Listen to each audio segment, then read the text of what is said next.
Hi welcome to Megha ವ್ಯೂನು YouTube channel.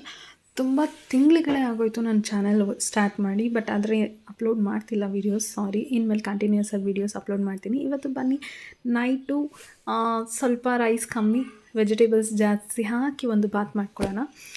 ಮೊದಲು ತುಪ್ಪ ಮತ್ತು ಎಣ್ಣೆ ಸಮ ಪ್ರಮಾಣದಲ್ಲಿ ಹಾಕ್ಕೊಳ್ಳಿ. ಅದು ಕಾದ ನಂತರ ಇದಕ್ಕೆ ಮಸಾಲೆ ಐಟಮ್ಸು ಅದನ್ನೆಲ್ಲ ನಾನು ಡಿಸ್ಕ್ರಿಪ್ಷನಲ್ಲಿ ಹಾಕಿದ್ದೀನಿ, ನೋಡ್ಕೊಳ್ಳಿ ಏನೇನು ಹಾಕಿದ್ದೀನಿ ಅಂತ. ಎಲ್ಲ ಮಸಾಲೆನೂ ತುಂಬ ಕಮ್ಮಿ ಇದೆ ಈ ಬಾತಲ್ಲಿ. ಸೊ ಮಸಾಲೆ ಹಾಕಿ ಅದು ಒಂದು ಘಮ ಬಂದ ತಕ್ಷಣ ಅದಕ್ಕೆ ಈರುಳ್ಳಿ ಮತ್ತು ಶುಂಠಿ ಬೆಳ್ಳುಳ್ಳಿ ಸೇರಿಸ್ಕೊಂಡು ಅದು ಕೂಡ ಗೋಲ್ಡನ್ ಬ್ರೌನ್ ಆಗೋವರೆಗೂ ಹುರ್ಕೊಳ್ಳಿ. ಹುರ್ಕೊಂಡಾದಮೇಲೆ ನಿಮಗೆ ಯಾವ್ಯಾವ್ದು ಇಷ್ಟ ಬರುತ್ತೆ ಅದೆಲ್ಲ ತರಕಾರಿಗಳನ್ನೂ ಹಾಕೋಬೋದು. ನಾನಿಲ್ಲಿ ಜಸ್ಟು ಕ್ಯಾರೆಟ್, ಬೀನ್ಸ್ ಮತ್ತು ನವಿಲುಕೋಸು ಹಾಕ್ಕೊಂಡಿದ್ದೀನಿ. ಅದ್ರ ಜೊತೆಗೇ ಟೊಮೊಟೊನೂ ಹಾಕ್ಕೊಂಡು ಒಂದು ಮಿಕ್ಸ್ ಕೊಡ್ತೀನಿ.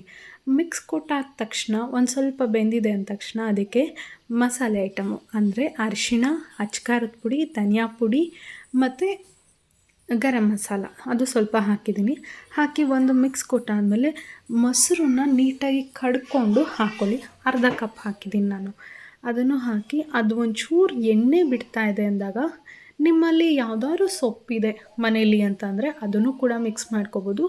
ನಾನಿಲ್ಲಿ ಕೊತ್ತಂಬರಿ, ಪುದೀನ ಮತ್ತು ಸ್ವಲ್ಪ ಮೆಂತ್ಯ ಆಯಿತು, ಅದನ್ನು ಹಾಕಿ ಒಂದು ಮಿಕ್ಸ್ ಕೊಟ್ಕೊಳ್ಳಿ. ಅದು ಕುದಿ ಬಂದ ತಕ್ಷಣ ಅಕ್ಕಿ ಹಾಕಿ, ಅದು ಒಂದು ಅಕ್ಕಿಗೆ 2 ನೀರು ಹಾಕಬೇಕು. ಹಾಕಿ ಉಪ್ಪು ಹಾಕಿ ಒಂದೇ ಒಂದು ಕೂಗಿಸ್ಕೊಳ್ಳಿ. ನೈಟು ಈ ಚಳಿಗೆ ಬಿಸಿ ಬಿಸಿಯಾದ ವೆಜಿಟೇಬಲ್ ಬಾತ್ ರೆಡಿ ಆಗುತ್ತೆ. ಅದನ್ನು ರಾಯ್ತಾರದ ಜೊತೆನಾದ್ರು ತಿನ್ಬೋದು, ಇಲ್ಲ ಹಾಗೇನಾದ್ರು ಸೌತೆಕಾಯಿ ಜೊತೆ ತಿನ್ಬೋದು. ಒಂದು ಸಲ ಟ್ರೈ ಮಾಡಿ ಹೇಗಿದೆ ಅಂತ ಕಮೆಂಟಲ್ಲಿ ತಿಳಿಸಿ. ಇಷ್ಟ ಆದರೆ ಚಾನಲ್ನ ಲೈಕ್ ಆ್ಯಂಡ್ ಸಬ್ಸ್ಕ್ರೈಬ್ ಮಾಡಿ. Thank you for watching.